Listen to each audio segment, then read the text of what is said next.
சிம்ம ராசிக்காரங்க சார். சிம்ம ராசிக்காரங்கள பார்க்குறோம்னு சொல்லுவாங்க. இந்த சிங்கத்தோட இது இருந்த மாரியும், சிம்பிளோட இருக்கிற சிம்ம ராசிக்காரங்களுக்கு இந்த குரு பயிற்சி. வேறு ஒன்றும் இல்லை சார். அவங்க ரொம்ப பங்க்சுவலாக இருப்பாங்க, நேர்மையாக இருப்பாங்க, நியாயமாக இருப்பாங்க.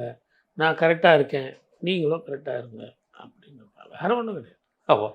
அது வற்புறுத்துவாங்களா? ஆமாம். அடுத்தவன் சொத்துக்கு ஆசைப்பட மாட்டாங்க. அதே மாதிரி என்ன மாதிரியே நீயும் இருக்கணும். அதுதான் அவங்கக்கிட்ட இருக்கிற பெரிய பலம்.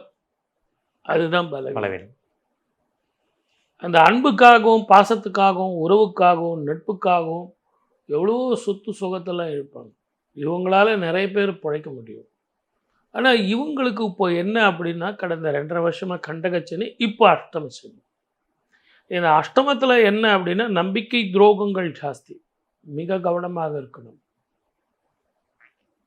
இப்போ உங்களுக்கு பணம் வருது சார், எடுத்து பொட்டியில் வைங்கன்னு நான் சொல்லணுமா?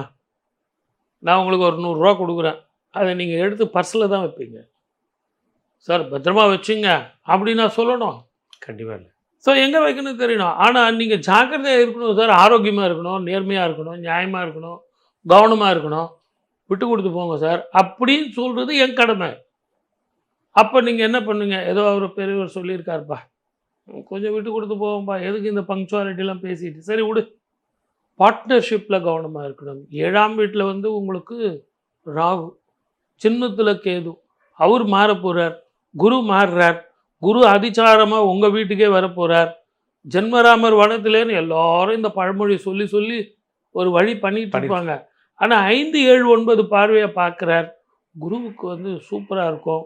ஓரளவுக்கு உங்கள் கௌரவம் பாதிக்கப்படாது, மன நிம்மதி வரும். ரொம்ப நாளாக கடன்கள் இருந்தால் அதெல்லாம் தீரும். புதிய வருமானங்கள், புதிய சரௌண்டிங், புதிய சர்க்கிள், புதிய தலைமுறைகள் வந்து சேரும்.